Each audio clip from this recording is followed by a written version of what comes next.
كحك العيد الناعم الدايب اللي بيدوب في البق.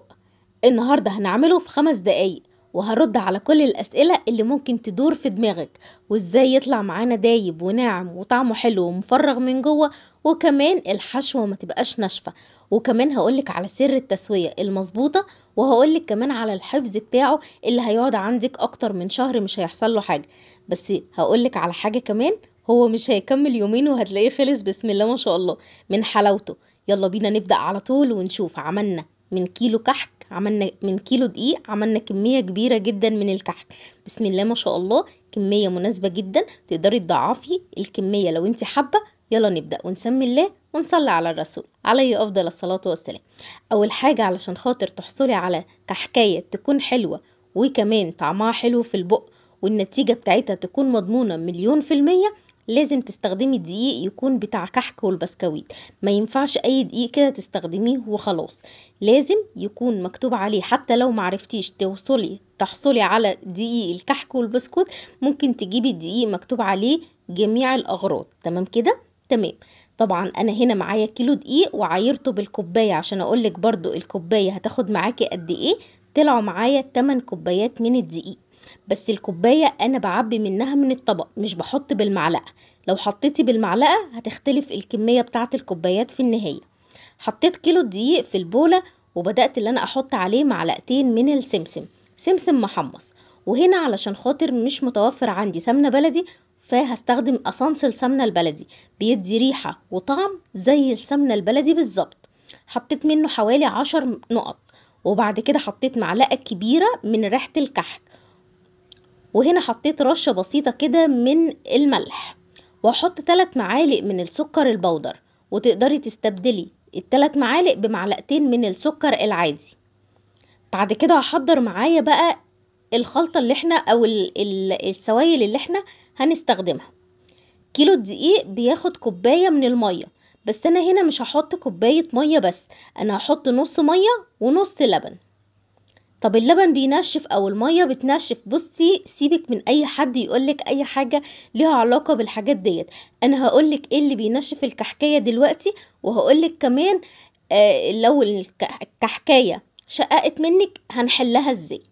انا هنا حطيت 200 ملي من المية على اللبن، وحطيت عليهم معلقة كبيرة من الخميرة، وحطيت معلقة من السكر العادية، وقلبت كله مع بعض. نيجي بقى لموضوع السمنة.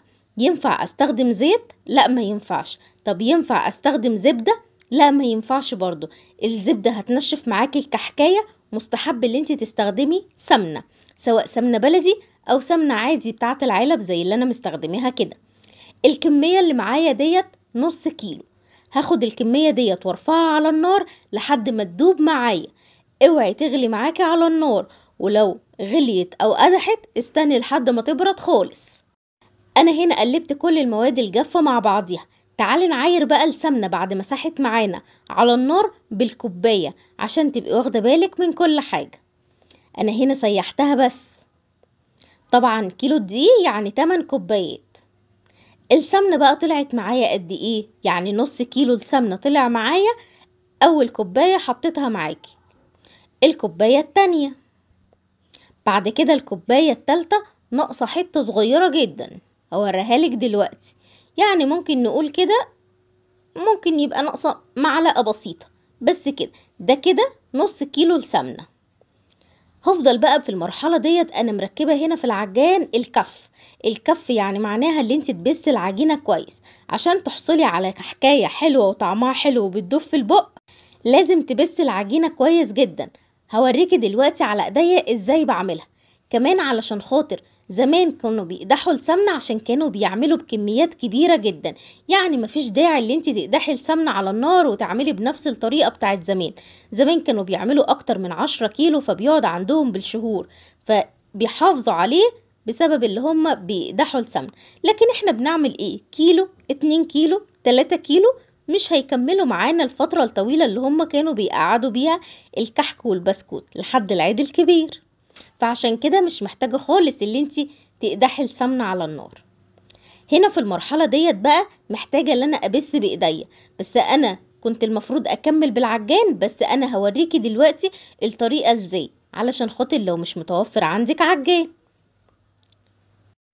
طب انا دلوقتي عملت كل المقادير وكل حاجة انتي قلتي عليها، بس الكحكاية طلعت برضو معايا مش حلوة ومش دايبة زي ما انتي ما بتقولي وزي ما وريتينا. كل اللي عليك اللي انتي لازم تبثي العجينة كويس جدا، على الاقل ربع ساعة بين ايديكي كده، وتبدأي اللي انتي تفركي فيها بالشكل دوت كده. تمسكي العجينة كلها بس اوعي تعجني فيها، اقل حاجة ربع ساعة. يعني لو عايزة تكملي اكتر من ربع ساعة النتيجة هتطلع معاكي جميلة وزي العسل. هنا في الوقت دوت كده بعد ما بستها كده حوالي ربع ساعة، غير كمان الوقت اللي كان في العجان، الكحكاية بقت معايا دايبة دوب كده بالشكل ده. بس احنا لسه ما ضفناش السوائل هنا ولا شققت ولا اي حاجة. تعالي بقى نحطها في العجان ونضيف السوائل اللي هو يعتبر 200 ملي من المية على اللبن.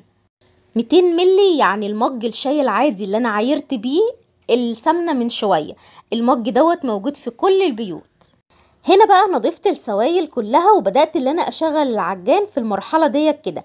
انا مش عايزة اعجن كتير، يعني يا دوب بس العجينة تشرب السوائل اللي انا حطيتها وخلاص على كده. لو مش متوفر عندك عجان مش هتعجني كتير ولا اي حاجة، يا دوب بس لفتين 3 كده بايديكي وخلاص. بس اوعي تعجني اكنك بتعملي عيش. في المرحلة ديت بقى الكحكاية طلعت معايا جميلة وزي العسل.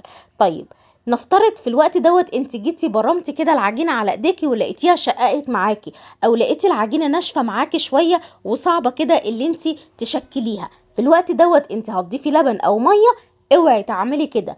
كل اللي عليك اللي انت هتروحي جري تجيبي حوالي معلقتين من السمنه وتحطيهم على النار وتسيحيهم زي ما عملنا في الاول، وتضيفيهم على العجين وتلفي تاني بايديكي لحد ما تلاقي العجينه بتاعتك بقت لينه جدا. والسوائل كل ما تحطي سوائل كل ما تنشف اكتر. خلي بالك من النقطة البسيطة دي. تعالي نعمل الحشو واقولك ازاي الحشو ما تنشفش منك في جوه الكحكايه. اول حاجه انا عندي هنا حشوه ملبن، فحطيت عليها كده حوالي ممكن نقول شويه صغيرين من عين الجمل ودوت اختياري. حطيت ربع كيلو من الملبن وحطيت كمان عليهم معلقه كبيره من السمنه، وبدات ان انا اعجنهم كويس جدا مع بعض. ومعلقه السمنه هنا خلي بالك هي اللي بتخلي الطعم حلو جدا. وكمان الكحكايه ما تبقاش من جوه ناشفه كده ومعضمه.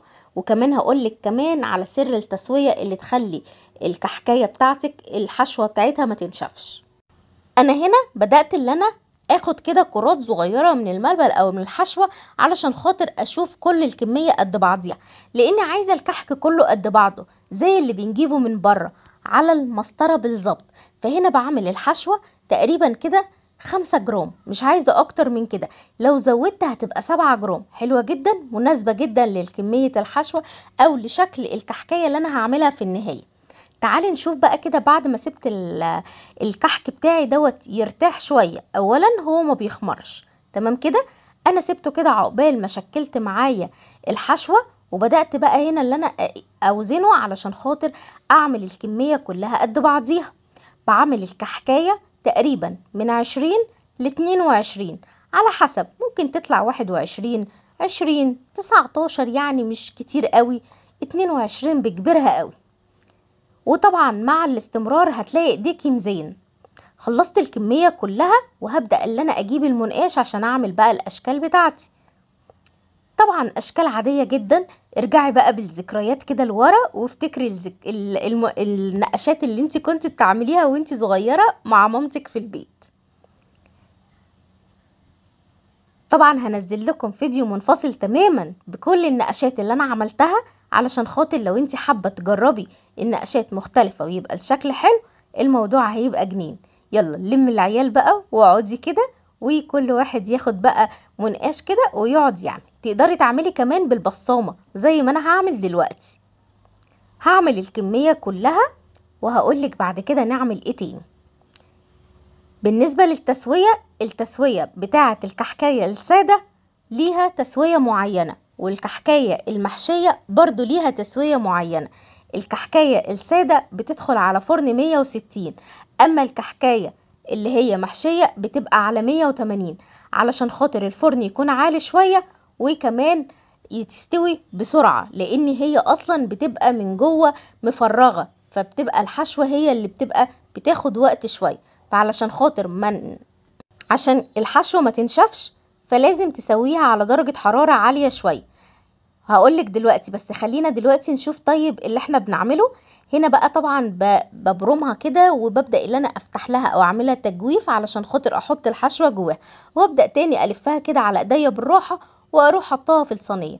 طبعا الكحك اللي هو محشي هعمله بالبصامة، تقدري كمان تعمليه بالمنقاش، بس انا فضلت اللي هي يبقى مختلفين علشان اللي ياخد واحدة يبقى عارف هو واخدها محشية ولا لا. طيب بالنسبة للتسوية، الحشو الكحك اللي هو فيه حشوة، ليه هنعمله على درجة حرارة عالية؟ علشان السوائل اللي جوه الحشوة ما تنشفش، ولو نشفت هتلاقي الكحكاية بقت مش عاطفية خالص، السوائل اللي فيها بمعنى أصح بتتبخر. هنا خلاص كنت خلصت الكمية كلها، بسم الله ما شاء الله زي ما انت شايفة كده. طب نرجع ونقول كمان ليه بالنسبة لريحة الكحك، لو مش متوفرة او نسيت احطها عادي مفيش اي مشاكل خالص، مش هتأثر على الطعم نهائي. هنا خلاص سيبته كده شوية عقبال ما شغلت الفرن وسخن معايا، وهبدأ ادخله، بس هدخل الاول السادة علشان خاطر هيبقى الفرن لسه مش حامي قوي. في الوقت دوت بقى كنت خلصت الكحك، بس اول ما خرج من الفرن ما لمستش الصاج خالص، وسبته زي ما هو كده محطوط لمدة ساعتين. وبعد كده بدأت بقى اللي انا ارصه في الطبق بتاعي. الكحكاية من جوه مفرغة وناعمة جدا زي ما انت شايفة كده، وشفتي معايا من البداية قد ايه طعمها حلو. وعايزة اقولك انت لو مشيتي ورا الخطوات بتاعتي والله هتنفسي الابوار والعبد والحاجات اللي احنا بنسمع عنها ديت.